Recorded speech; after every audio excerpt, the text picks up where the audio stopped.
আমি আল্লাহ রিজিক দাতা। কেমনে রিজিক দেই প্রমাণ যদি পেতে চাস, পায়ের নিচে মাটির দিকে তাকাবি তো প্রমাণ পেয়ে যাবি। আমি আল্লাহ তোদেরকে রিজিক দেই। কেমনে আল্লাহ রিজিক দেন?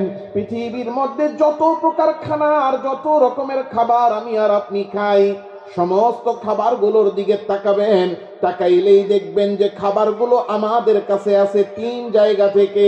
পৃথিবীর যত খাদ্য আছে সমস্ত খাদ্যের মূল উৎস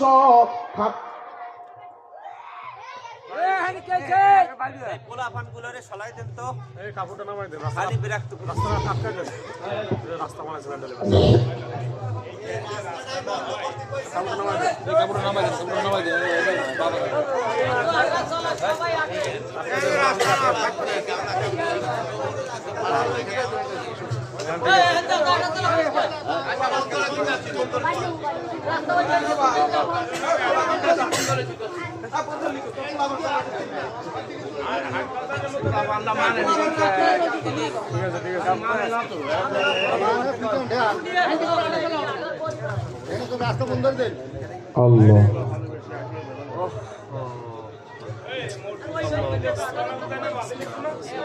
আগে আমরা বড়রা ঠিক হতে হবে, মুরব্বীরা বড়রা আমরা হাঁটাহাঁটি করতেছি, স্থির হয়ে বসতে হবে। নড়াচড়া আমরা কম করলে তখন বাচ্চারা না কম করবে, আমরাই তো বেশি করতেছি। যে আমার আগে যে হুজুর বয়ান করছেন, কত সুন্দর কোরআনের কথা বলছেন, উনি একবার না কতবার বললেন যে হাঁটা চলা বন্ধ করেন, হাঁটা চলা বন্ধ করেন। বলছেন না? কথা বলেন, বলছেন কিনা? হুজুর এতবার বলছেন, এরপরও কি আমরা হাঁটা চলা বন্ধ করছি? আমাদের মন চেতেছে, হাঁটতেছি, যাইতেছি, আসতেছি।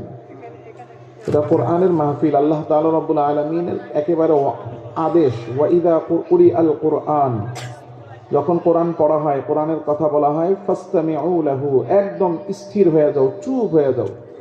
ওয়া আনসিতু, এবং মনোযোগ দিয়া কথা শোনো। তাইলেই লাআল্লাকুম তুরহামুন, তোমাদের উপর আল্লাহর রহমত বর্ষণ হবে। এখন আমি আর আপনি এখানে স্থিরও না, চুপও না, অস্থির হয়ে রয়েছি, কথাও বলতেছি, নড়াচড়াও করতেছি, হাঁটাচলাও করতেছি। আবার যদি একটু সুর ভাল লাগে কতক্ষণ কান দিই, আবার যেই সেই, তাহলে রহমত আসবে কেমনি আমাদের কাছে?